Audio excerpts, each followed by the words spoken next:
Hey guys, before we get into today's story, make sure you absolutely destroy that like button. Take it on an archaeological expedition and leave it buried in the Judean Desert for 2,000 years. And now, let me tell you about one of the most mysterious treasure hunts in human history. In 1952, deep within the sun-scorched caves of Qumran, near the Dead Sea in modern-day Israel, a discovery was made that would launch one of the most intriguing and potentially dangerous treasure hunts of all time. You see, archaeologists had been finding ancient scrolls in these caves for a few years at this point, the famous Dead Sea Scrolls. But on this particular day, they found something different, something that made absolutely no sense. Picture yourself standing in this narrow, pitch-black cave. The air is thick with dust that's settled undisturbed for thousands of years. Your flashlight beam cuts through the darkness, and there, tucked away on a crumbling stone shelf, you spot something gleaming. But unlike all the other scrolls found in these caves, this one isn't made of leather or parchment. This one is made of solid copper. Now you might be thinking, okay, they found a metal scroll. What's the big deal? Well, let me tell you why this particular find has kept archaeologists, treasure hunters, and even government officials awake at night for the last 70 years. You see, this wasn't just any ancient text. This scroll, now known as the Copper Scroll, wasn't filled with prayers or religious teachings like all the others. No, this scroll contained something far more provocative. It was a treasure map, but not just any treasure map. This ancient document detailed the locations of what might be the single largest collection of gold and silver ever assembled in human history. We're talking about 168 tons of precious metals and artifacts. To put that in perspective, that's worth billions in today's money. But here's where things get really weird. Despite having what appears to be a detailed treasure map, despite countless attempts to locate these riches, and despite all our modern technology, not a single piece of this massive treasure has ever been found. And that's just the beginning of this bizarre story. Fast forward to more recent times and enter Jim Barfield, a retired fire investigator from Oklahoma. Now, Jim wasn't your typical treasure hunter. He'd spent his career analyzing crime scenes and following evidence trails. But when he started looking into the Copper Scroll, something clicked in his investigator's mind. You know that feeling when you're looking at something complicated and suddenly everything just falls into place? That's what happened to Jim. Within just 20 minutes of studying the scroll's translations, he claimed he'd figured out every single location mentioned in the text. Every single one. Now, if you're anything like me, you're probably thinking, hold up, if this guy figured it out so quickly, why hasn't anyone else? And that's where our story takes a dark turn. You see, when Jim tried to pursue his discoveries, strange things started happening. Permits were denied, sites were suddenly closed off. People who had been eager to help suddenly stopped returning his calls. It was almost as if someone or something didn't want these treasures to be found. But it gets even stranger. There are whispers, unconfirmed reports really, of people who've tried to search for these treasures on their own and then simply disappeared. Now, I want to be clear, these disappearances aren't officially documented. But there are enough stories from friends and family members of missing treasure hunters to make you wonder what's really going on out there in the Judean Desert. And here's where things get really intense. According to some experts involved with the Copper Scroll project, what's hidden out there might be more than just gold and silver. Some believe that among these treasures could be the legendary Ark of the Covenant itself. And not just that, there might be ancient documents inside it that could completely reshape our understanding of who has historical rights to some of the most contested territories on Earth. In fact, this possibility is so sensitive that Israeli Prime Minister Benjamin Netanyahu once made a rather cryptic statement, comparing the Temple Mount to an atomic bomb and the Ark of the Covenant to its trigger. Think about that for a second. The leader of a modern nation basically admitted that what might be hidden out there could be more dangerous than nuclear weapons. But to understand why this treasure hunt has become so dangerous, we need to go back to the beginning. Back to when the scroll was first created. The Copper Scroll is unique among the Dead Sea Scrolls for one very important reason. It was made of metal. Now, copper wasn't easy to come by back then, and creating a scroll out of it would have been incredibly difficult and expensive. So why go to all that trouble?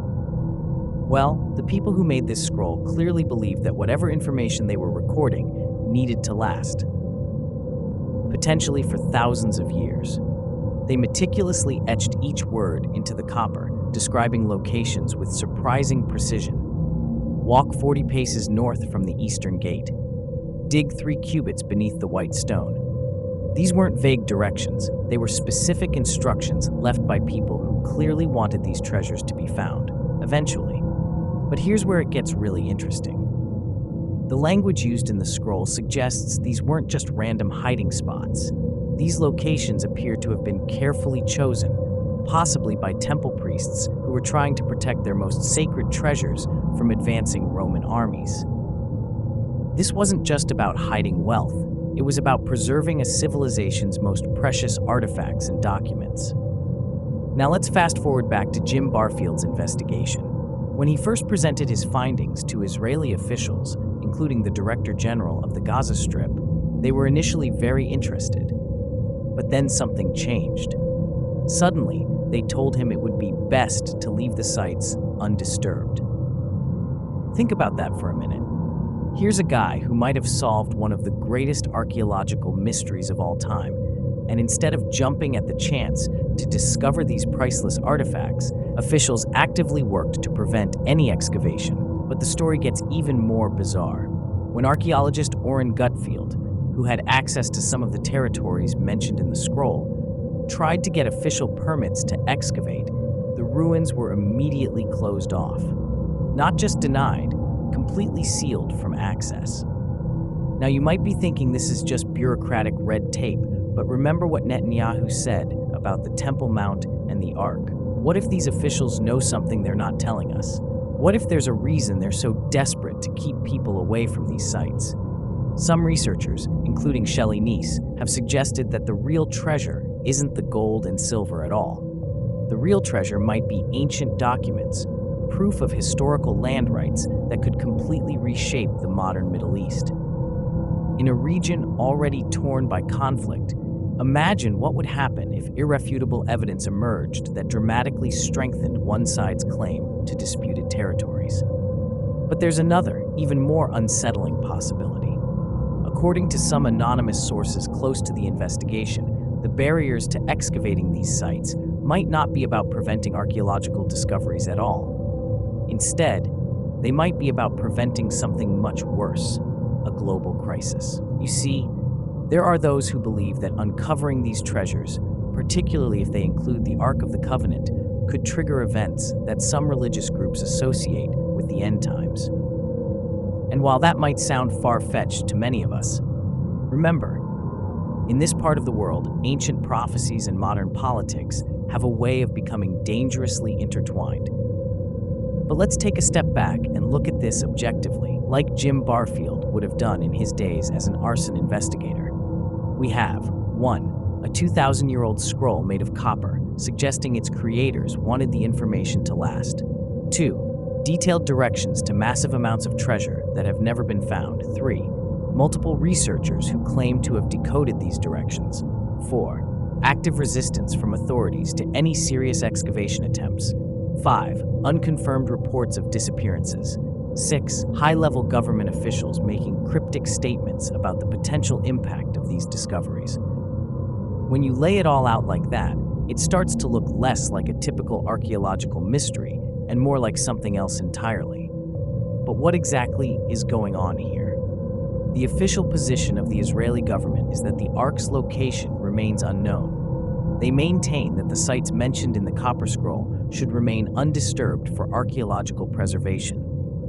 But if that's true, why not allow careful, professionally managed excavations? Why the immediate shutdown of sites when permits are requested? Why the resistance to even preliminary surveys? Some scholars have suggested that the treasures might have been found long ago and are being kept secret to prevent regional destabilization. Others believe they're still out there, but are being deliberately left unfound because the consequences of discovery would be too dangerous to risk. And then there are those who think the whole thing might be an elaborate hoax, though that theory doesn't explain why ancient people would go to the tremendous effort of creating a copper scroll just to record false information. Remember, this wasn't like writing on paper. Every single word had to be carefully etched into metal, a process that would have taken considerable time and resources. But perhaps the most chilling theory comes from those anonymous sources close to the investigation. They suggest that the real reason for keeping these treasures buried isn't about archaeology, religion, or even politics. It's about preventing something that could trigger a cascade of events that nobody, not even the world's most powerful governments, could control. Think about it. In a region where religious beliefs and territorial claims are already powder kegs waiting to explode, what would happen if definitive proof emerged that dramatically favored one side over others? What if the documents hidden with these treasures contained information that could completely upend the current geopolitical balance? As one source put it, there are those who would go to war regardless of what was found. And in today's world, with modern weapons and ancient hatreds, such a war could quickly spiral far beyond the Middle East. So where does that leave us? The Copper Scroll sits in a museum, broken into 12 fragile pieces, its secrets still intact after 2 millennia. Jim Barfield continues his research, though he's been effectively blocked from any actual excavation. The Israeli government maintains its official position of uncertainty about the treasure's locations. And somewhere out there, possibly buried beneath the sun-baked earth of the Judean Desert, lies what might be the most dangerous archaeological discovery in human history. But here's something to think about. What if the people who created the Copper Scroll knew exactly what they were doing? What if they chose copper not just to preserve the information, but to ensure it would be found at exactly the right time? What if they understood that some treasures are so powerful, so potentially world-changing, that they need to remain hidden until humanity is ready to handle their implications? And that brings us to the most unsettling question of all. What if we're not ready yet? What if those government officials who seem so determined to keep these sites undisturbed are actually protecting us from ourselves?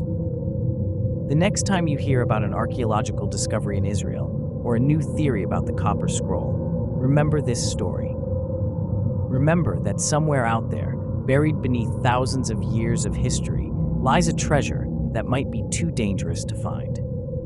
And maybe, just maybe, that's exactly where it needs to stay. And that's going to do it, guys. Don't forget to absolutely demolish that like button, take it on a treasure hunt, and bury it with 168 tons of ancient gold. If you enjoyed this story, make sure to check out some of my other videos, and I'll see you in the next one.